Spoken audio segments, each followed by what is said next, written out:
31st night অল্প পরিসরে করা যাবে কিনা? যদি না করা যায় তাহলে যাহারা বলে তাদের পিছনে নামাজ কতটুকু দুরুস্ত হবে? অল্প পরিসরে করবেন না। আপনি বিষ যদি অল্প পরিসরে খান যাবে কিনা?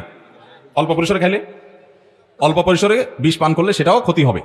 অতএব হারাম জিনিস অল্প পরিসরে করলেও কি হবে? সেটা বছরের প্রথম প্রহর আনন্দে উদযাপন করে যদি অতিবাহিত করতে হয়, অর্থাৎ নতুন বছরের আগমন যদি আনন্দের কারণ হয়, তাহলে বছরের বিদায় বেদনার কারণ হবে কি হবে না? যার আগমনটা আপনাকে আনন্দ দেয় তার বিদায়টা আপনাকে কষ্ট দিবে কি দিবে না? যার আসলে আপনার খুশি লাগে সে লোকটা চলে গেলে আপনার কষ্ট হবে কি হবে না? তাহলে বছরের প্রথম প্রহর আসছে, আপনি খুশি হচ্ছেন, ফুর্তি করছেন, বুঝলাম নতুন বছর আসছে জন্য খুশি হয়েছেন। তো যেই বছরটার আগমনে খুশি হচ্ছেন, এর এক মুহূর্ত আগেও তো একটা বছরের অতিবাহিত হলো, বিগত হলো, একটা বছর শেষ হলো।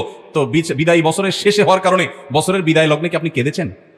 তাহলে আপনার হাসার কোনো যৌক্তিক অধিকার থাকতে পারে? যারা পেগান প্রকৃতি পূজারী তারা পৃথিবীর ইতিহাসে নওরোজ মানে নতুন দিন এটা তারা উদযাপন করত। এটা পারস্যে হতো। সেখানকার অগ্নিপূজক এবং বিভিন্ন পেগানরা বিভিন্ন প্রহরকে পুজো করতো। এর ভিতরে বছরের প্রথম দিনকে তারা পুজো করতো। এটা পরবর্তীতে খ্রিস্টানরা তাদের মধ্যে ধারণ করছে। দুঃখজনক হলো এখন মুসলমানের সন্তানরা তারা সেটা ধারণ করছে। মুসলমানের সন্তান যে সাহাবায়ে কেরামের সন্তান, নবী করিম সাল্লাল্লাহু আলাইহি ওয়াসাল্লামের সন্তান, বাঘের বাচ্চা শিয়ালের পিছে গুড়গুড় করছে। সে যাচ্ছে খ্রিস্টানদের এই সমস্ত বস্তাপচা সস্তা অযৌক্তিক এবং সম্পূর্ণ আপনার ইলজিক্যাল কাজ, এগুলোকে সে গায়ে মাখায় নিচ্ছে। আপনি আমাকে বলেন বছরের প্রথম প্রহরে আপনাকে আনন্দ করতে হবে, উৎসব করতে হবে, এটা আপনার কোন যুক্তি কুলা যে বছরের প্রথম প্রহর উৎসব করলে সারা বছর আপনি ভালো থাকতে পারবেন? এর চাইতে বড় হাস্যকর যুক্তি আর কি আছে? তথাকথিত বিজ্ঞান মনস্করা যখন এই সমস্ত কথা বলে তখন আমাদের হাসি আর ধরে রাখতে আমরা পারি না যে এই লোকগুলাই নিজেদেরকে বিজ্ঞান মনস্ক দাবি করে, আবার তারাই বছরের প্রথম প্রহরকে ভালোভাবে কাটানোর মাধ্যমে সারা বছর থাকার প্রার্থনা করে। এটা যদি আল্লাহর জমিনে কোনোদিন সম্ভব হতো তাহলে প্রতিদিনের প্রথম প্রহরে তারা ফজরের নামাজ আদায় করে ভালো কাজ করে শুরু করতো।